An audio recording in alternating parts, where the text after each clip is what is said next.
My niece didn't kill Mateo. The lawyer they sent is forcing her to plead guilty. Please, help us. I believe they're trying to manipulate everything.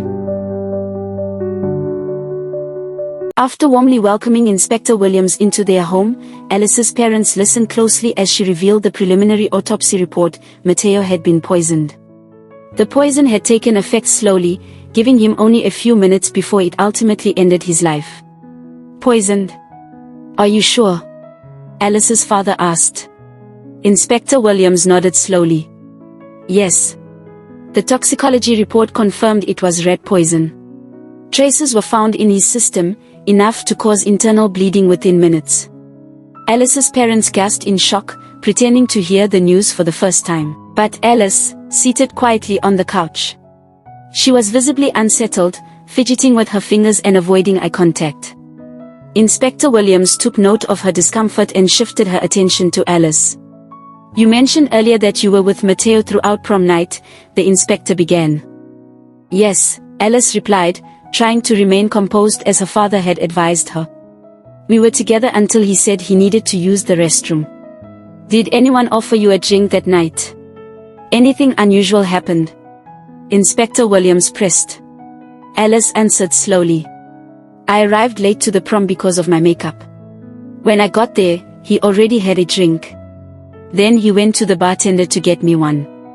Alice swallowed. So, is it possible someone tampered with his drink? Alice's father interjected, feigning concern.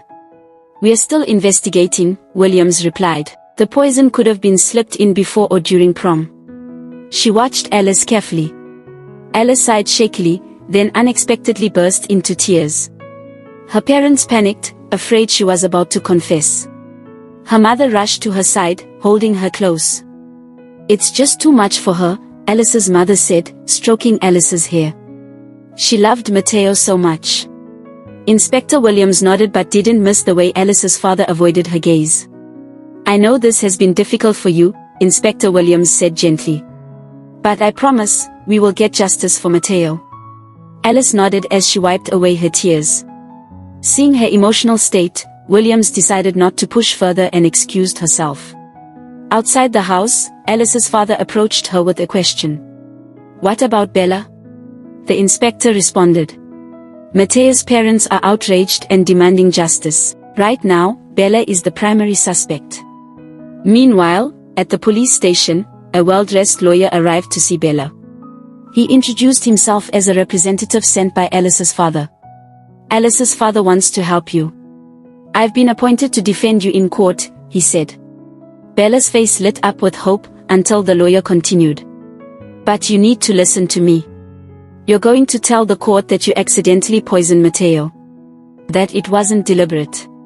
Bella's face turned pale. But I didn't poison him. I didn't kill him. The lawyer sighed and replied coldly. The evidence is stacked against you. Mateo's family is powerful. All you can do now is admit guilt and hope for leniency. If you deny it, you could get a life sentence. But if you confess, I'll make sure you only get a few years. Maybe less. Tears streamed down Bella's face as she shook her head. This isn't fair. I didn't do it. Life isn't fair, the lawyer replied coldly. I will coach you on what to say in court. We'll present it as a mistake, an accident. If I handle this well, the judge might reduce your sentence. But do not speak to anyone else, not even Inspector Williams, without me present. Understood? Bella was confused and scared but nodded. Shortly after, Bella's aunt arrived. She was distraught and admitted she hadn't been able to find a lawyer. Bella reassured her. Don't worry, Auntie. Alice's parents sent me one, she said, though her voice lacked conviction. Her aunt's face brightened at first, but her joy quickly turned to horror as Bella explained what the lawyer had told her. You can't admit to something you didn't do, her aunt protested. I don't have a choice. I don't have proof. They'll never believe me. Bella murmured helplessly. No, we must fight this. Her aunt left the holding area immediately and went straight to Inspector Williams. My niece didn't kill Mateo, she pleaded. The lawyer they sent is forcing her to plead guilty. Please, help us. I believe they're trying to manipulate everything. Inspector Williams nodded solemnly. Don't worry. I haven't stopped investigating. I will find the truth. Moved by the aunt's desperation, she summoned Bella to her office. Tell me what's going on, she urged.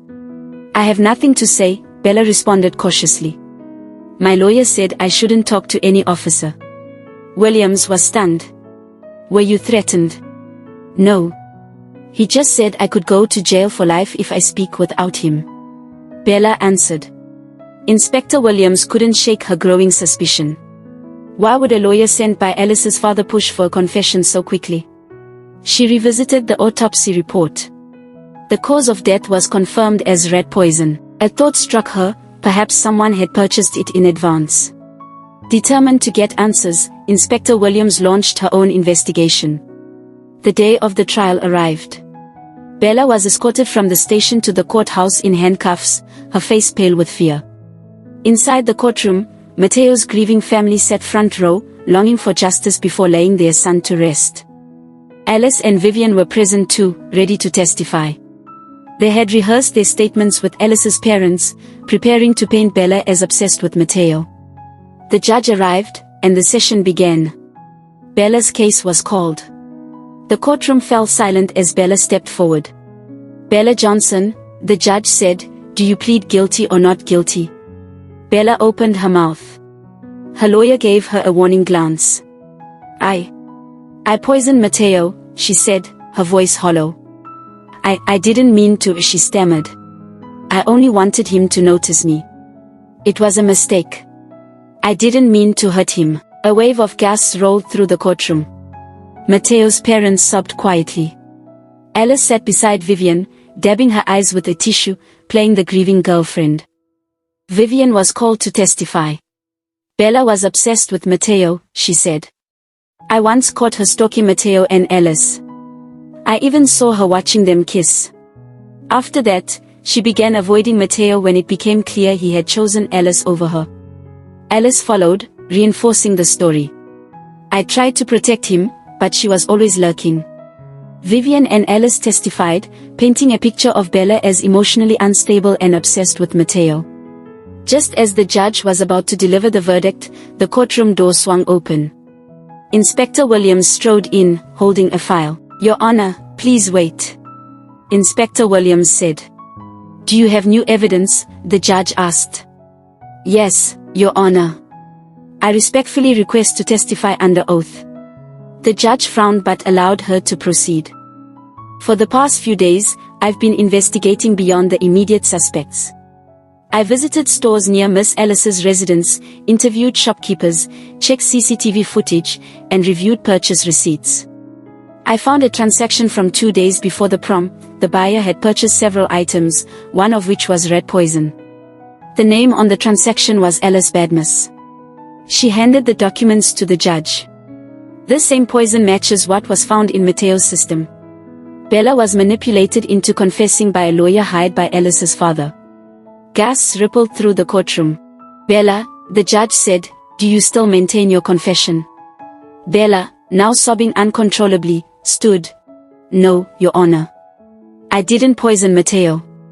The judge nodded. All charges against you are dropped. Alice's world crumbled. Officers moved toward her.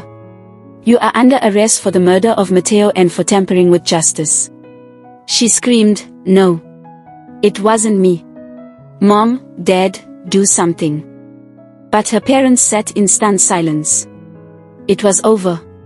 After the trial, Bella wept in her aunt's arms, overcome with emotion. Outside the courthouse, Mateo's parents approached her. We are sorry, his mother said. Thank you for loving our son. They invited her to Mateo's burial. His funeral was filled with mourners, but one person stood alone by his grave. Bella. She placed a flower on the fresh soil and whispered. You were my hero, Mateo. You protected me, encouraged me. Maybe if I hadn't transferred to your school, you'd still be alive. I ruined everything. I came between you and Alice. It wasn't your fault, a calm voice replied. Bella turned to see Inspector Williams standing behind her. She smiled weakly. "Thank you for not giving up on me." Williams placed a hand on her shoulder. "You were a victim too, Bella." Back in court, the judge fixed his gaze on Alice. "Alice Badmus, you're found guilty of murder and attempted cover-up. You took a life out of jealousy and nearly destroyed another through lies. Youth is no excuse for cruelty. You are sentenced to 20 years in prison, with mandatory psychological rehabilitation." This ensured that she would not only serve time for her crime but also receive the help she needed to confront the jealousy and insecurity that drove her to it. As she was led away, she glanced back at her parents, who looked on in shame. Jealousy and insecurity, when left unchecked, can turn even the closest relationships into battlegrounds. Instead of facing her emotions and seeking healing, Alice allowed envy to consume her.